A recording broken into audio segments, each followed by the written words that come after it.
There's often as much meaning and intent behind what isn't shown or told as what is.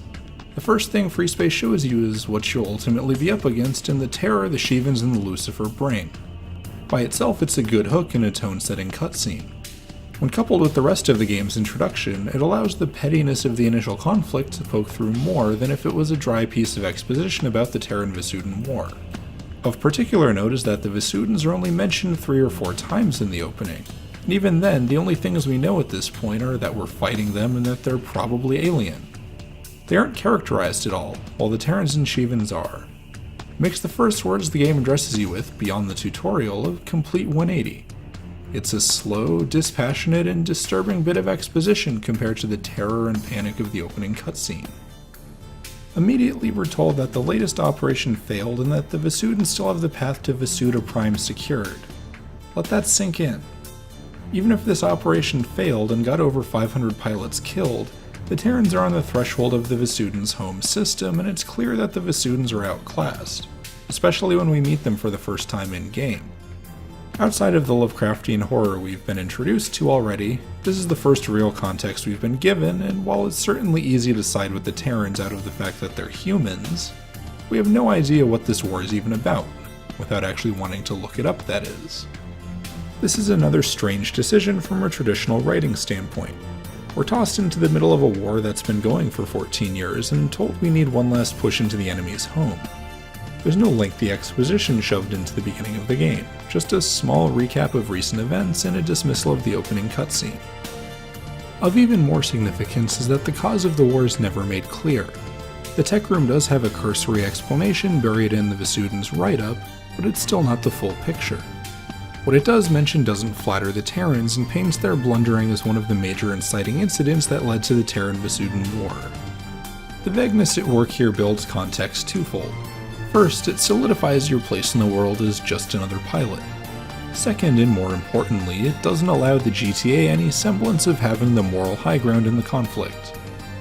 The only mention of the cause of the war blames the Terrans, and while a single diplomatic incident wasn't likely the only reason for the war, the fact that it's the only one mentioned is curious. You're a GTA pilot and should firmly believe in the cause. Yet the only history we have access to does nothing to uplift the GTA or denigrate the Vasudans. When compared to most well-known science fiction, Freespace has a surprisingly negative view towards humanity that's expanded upon as the series progresses, and something I'll be continuing to talk about with Silent Threat Reborn and Freespace 2. Again, going back to the tech room's biography of the Vasudans, there's nothing about them being aggressive or warlike. Instead, they're a society of philosophers, artists, and scholars. Yes, they have warships, but quite often they focus on speed or are otherwise less powerful than their GTA counterparts, the Typhon being the biggest exception both in the tech room and in gameplay. Yes, they seem ritualistic and uptight, but it's the Terrans' own lack of respect that sets off the war, with all the context we're given, that is. Even without this information, that you have to want to read, it should be clear from the first stage of the first briefing that regardless of Terran losses, the Vasudans have never been in a great position in the conflict. I keep stressing this point because it's rare to so blatantly be the conquering force in game-related science fiction. It's even rarer when the Terrans' attitude and comparative technologic superiority in Freespace 1 has such massive fallout later in Silent Threat and Freespace 2. And yes, while it's true that some of the history being buried in the tech room is necessary to have its militaristic and eventually frantic pacing, the beginning of the game is purposefully slow and used to move subplots forward, while distracting you from the opening cutscene rather than to detail 14 years of war. Until Mission 5, Out of the Dark into the Night, the opening cutscene's only referenced twice. Once in Stage 2 of the first mission briefing, where you're told to ignore it, and second in Avenging Angels as the reason for McCarthy's defection. Add on the 4 training missions, that I always do for the medals, and there's a considerable gap between the opening cutscene and the Shivans' real introduction. Maybe even enough to push the opening cutscene out of your mind. Another interesting bit of mixing gameplay with world building early in Freespace is at the technological level. Early on, energy shields are little more than prototypes, and while the tech room makes mention of experiments with them, it's not brought up in the main part of the game until after Out of the Dark into the Night. While some of this is used to help spread out the introduction of systems, it takes 9 missions, 12 counting the tutorials, for shields to be outfitted by the GTA and PVN. Adding to this air of technological stagnation is the emphasis put on the Avenger canon, starting with Small Deadly Space, Mission 3. Of the first 5 missions in the game, 3 deal directly with the weapon's prototype. Of those 3, 2 focus on its attempted theft, making the extremely limited weapons pool feel like more than just a gameplay contrivance, especially considering the lack of energy shields. The Valkyrie's introduction in Avenging Angels also points to this stagnation, as it's little more than a modified scout fighter, which can be seen in its limited missile capacity and general flimsiness in favor of pure speed. While we're on the subject of ships, nearly every fighter and bomber that makes its way to the Galatée and Bastion seems to have recently completed development. I'm not saying these flagships only had Apollos until the introduction of the Valkyrie, but nearly every other fighter or bomber the Terrans field in the war appears to be new compared to the Apollo. And while we'll never see canon examples of the ships these vessels were replacing, the fact that it took the Shivans' arrival to spur some of this technologic advancement, or at the very least speed it up, adds another layer of interest to the Terran-Vasudan War. One could interpret this as the GTA's hubris towards the Vasudans combined with their own political deadlock, though it's highly unlikely many of these development programs were started and completed in the 3 months of fighting the Shivans. Getting back to the first 4 missions. Eve of Destruction and the Field of Battle, like the first command briefing, do little to make the Vasudans appear threatening. Eve of Destruction in particular makes the Vasudans feel like they're at their limit, at least in the Beetlejuice system. It's true some of this has to do with balance and easing players into the game, but if we look at the node map, it's clearly reinforcing what I said earlier about the Terran push towards the Vasudan homeworld. The Terrans have enough strength to make large-scale incursions into Antares while also holding its neighboring systems.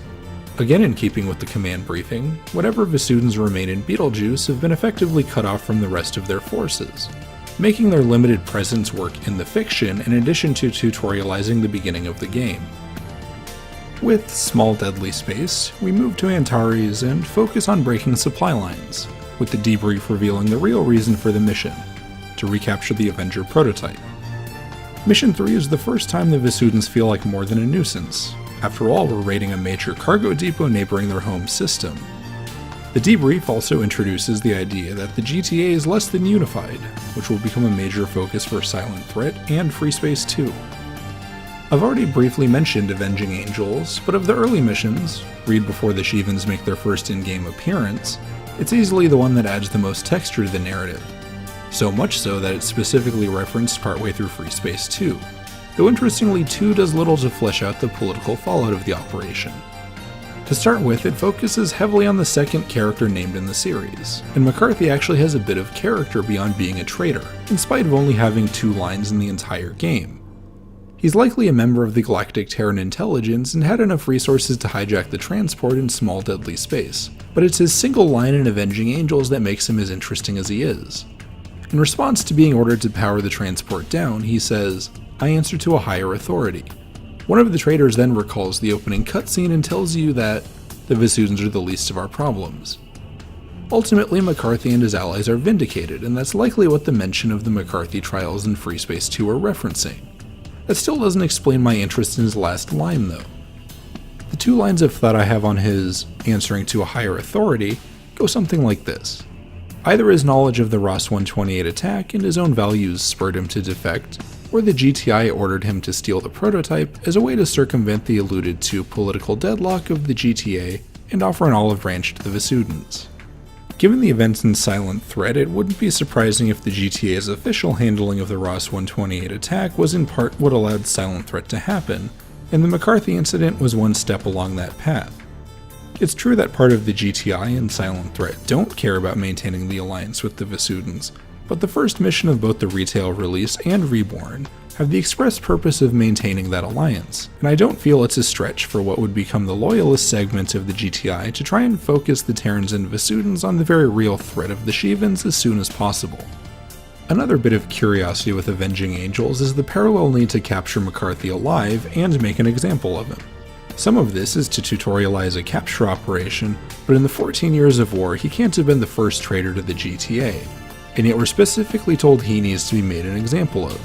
Of course, there's some political theater at work in the desire to publicly destroy him, but again, combining this with his line and likely ties to the GTI makes even your orders take on more depth. It's probable that the GTI had a fair amount of oversight with this operation and easily convinced the GTA that capturing McCarthy alive would be beneficial to the war effort in some way, even if their entire motivation was in getting an operative back alive. You're still ordered to kill the pilots aiding McCarthy, but they likely knew the stakes from the beginning. That isn't to say there wasn't a cleaner way of accomplishing this, but the GTI, even more than the GTA, needed to keep up appearances. And if you agree with my interpretation, conspiring to forge peace against the wishes of your government is a pretty big deal. Also consider the fact that the last time he's mentioned in Freespace 1 is the Avenging Angels debriefing. Again, some of the omissions can be tied to time or pacing consideration, but he was important enough to name in the first place, and given the events of the following missions, it wouldn't have been too hard to make some mention of McCarthy with the arrival of the Shivans. In reality, we'll never know the whole truth behind this piece of the Terran-Vasudan War, but the simple fact that Volition gave McCarthy a line with such large-scale implications is part of why the first game works. It's a series as much about society and alliances as it is about war and cosmic horror. While some of these omissions can be chalked up to time or inexperience, the direction the series took and its particular focus on the structure of the GTA makes many of these decisions feel more purposeful. If you're interested in even a small window into Freespace's development, I've linked a reference Bible in the description. It's not the end-all be-all of the game's development history, but it's a good look at a part of the process and just how much content can be cut from a game. I'm going to hold off talking about Out of the Dark Into the Night, and by extension the Shivans, as it's the single most important mission in all of Freespace 1, and the mission that best characterizes what the series does right with its storytelling. It also happens to be my favorite introduction to any antagonist in any game. If you made it to this point, I hope you found what I discussed with Freespace's opening to be interesting, and if you have your own ideas about the beginning of the series, please leave a comment.